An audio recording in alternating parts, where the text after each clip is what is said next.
The gentleman from Arkansas, Mr. Hill, is now recognized for 5 minutes.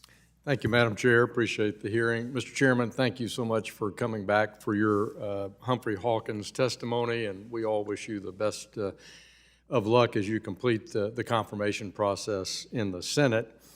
I enjoyed hearing Mr. Kustoff from Tennessee talk about William McChesney Martin, and then actually he was talking about the 70s. I guess my friend from Kentucky, Mr. Barr, brought up William McChesney Martin. And it made me think about the 1970s, and you and I both started our business careers in that decade, where inflation was really considered the #1 economic concern in the United States and around the world. And Arthur Burns was your predecessor then.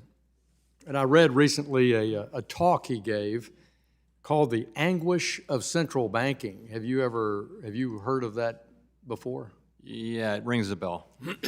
Well, I commend it to you. It was delivered in 1979, so he was no longer the chairman, and he was reflecting on his tenure at the Fed and also on fiscal policy of the 60s and 70s.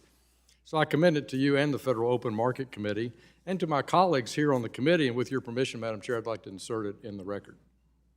Without objection, such is the order. It's a stark reminder that when we abandon fiscal discipline and our core financial principles instead embrace what I consider economically illiterate concepts like modern monetary theory, we get into economic anguish.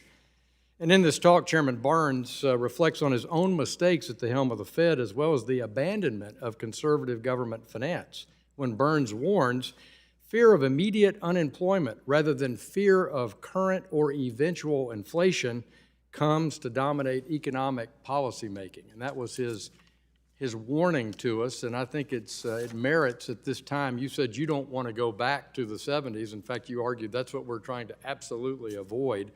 So I do encourage people to read this report, because inflation is a thief. You answered a question to Mr. Huzanga from Michigan that you were not aware that in the 2022 monetary policy report that the rules section in the monetary policy was not included. Is that right? I was aware of it a couple of days ago. Okay. What I said was I don't remember any prior discussion. Right. But that doesn't mean it didn't happen. It just means I didn't remember it. Right. Well, in the FOMC meetings, do they still have a presentation, part of the staff presentation, sort of a trend analysis on using those rules that have been traditionally in the policy report? Does that still go on in FOMC meetings? Yes, it does. Yeah.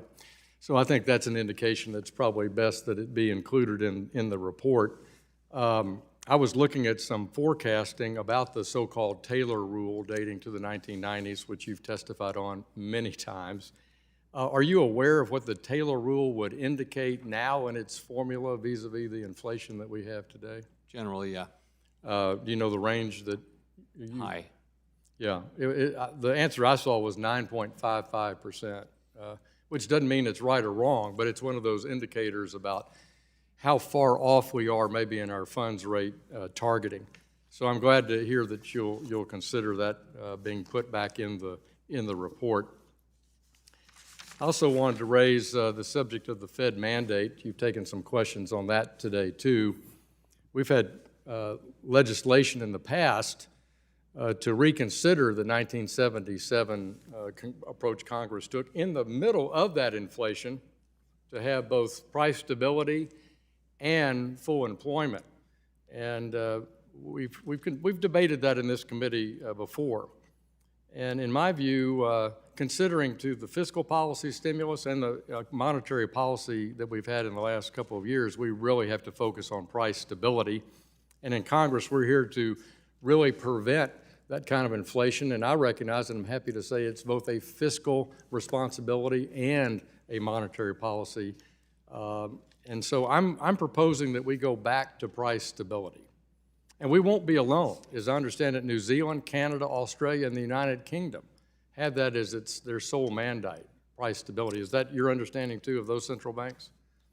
Yes. I think the ECB, European Central Bank, so that will be a matter for Congress, obviously. Right. I would say, if I were to show you monetary policy response to 5 central banks and or 6 central banks, let's say, 3 of them would be like us, a dual mandate, and 3 of them would be just inflation, you wouldn't actually see any difference in their reaction function, because they do have to look at resource utilization, which is employment, in order to determine policy. So we basically, you wind up with very similar answers.